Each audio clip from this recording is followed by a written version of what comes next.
નમસ્કાર. ચાલો આજે એક બહુ જ મજાની વાર્તામાં ખોવાઈ જઈએ. આ વાર્તા છે એક નાના સસલા ચિંટુ અને એના એક અદ્ભુત સાહસની એક જાદુઈ જંગલમાં. તૈયાર છો? ચાલો ત્યારે શરૂ કરીએ. દરેક સરસ વાર્તાની જેમ આપણી વાર્તાની શરૂઆત પણ કંઈક આવી જ રીતે થાય છે. એક વખતની વાત છે. કલ્પના કરો, એકદમ લીલુંછમ સુંદર મજાનું જંગલ, જ્યાં ચારે બાજુ જાત-જાતના પક્ષીઓનો કલરવ સંભળાય છે. અને આ જ જંગલમાં રહે છે આપણું મુખ્ય પાત્ર ચિંટુ. અને આ છે આપણો હીરો ચિંટુ. હવે ચિંટુ કોઈ એવો તેવો સસલો નથી હો, એ ખૂબ જ જિજ્ઞાસુ છે.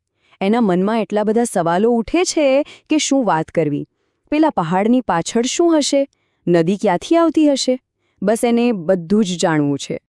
અને એના મનમાં જે સૌથી મોટો સવાલ હતો એ હતો કે આપણા જંગલની બહાર શું હશે. બસ આ એક જ નાનકડો સવાલ. પણ કહેવાય છે ને કે મોટામાં મોટા સાહસની શરૂઆત આવા એક જ સવાલથી થાય છે. આ વિચાર એને જંપવા જ નહોતો દેતો. પણ જુઓ, આપણો ચિંટુ માત્ર સાહસિક જ નથી, સમજદાર પણ છે. એમનેમ જ નથી નીકળી પડતો.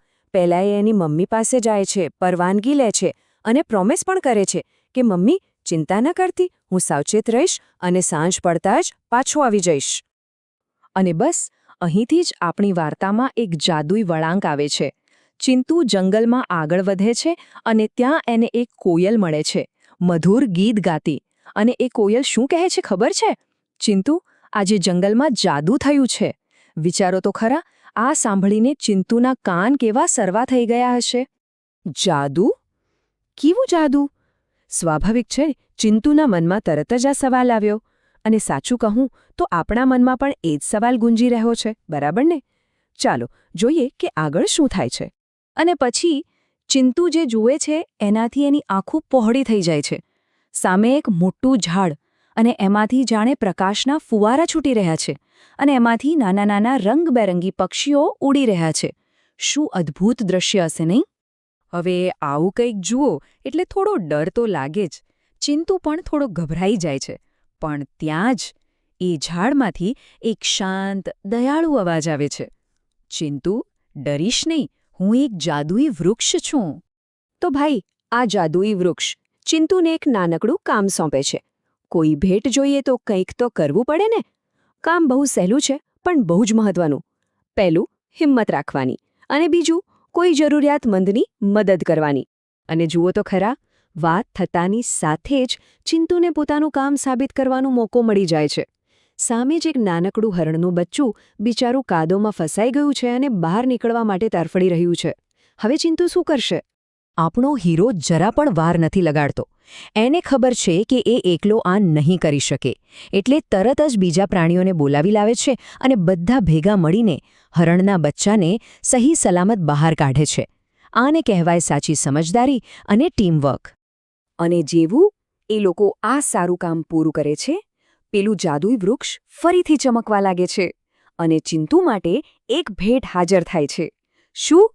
એક સોનેરી ગાજર! એકદમ ચમકતું સોના જેવું.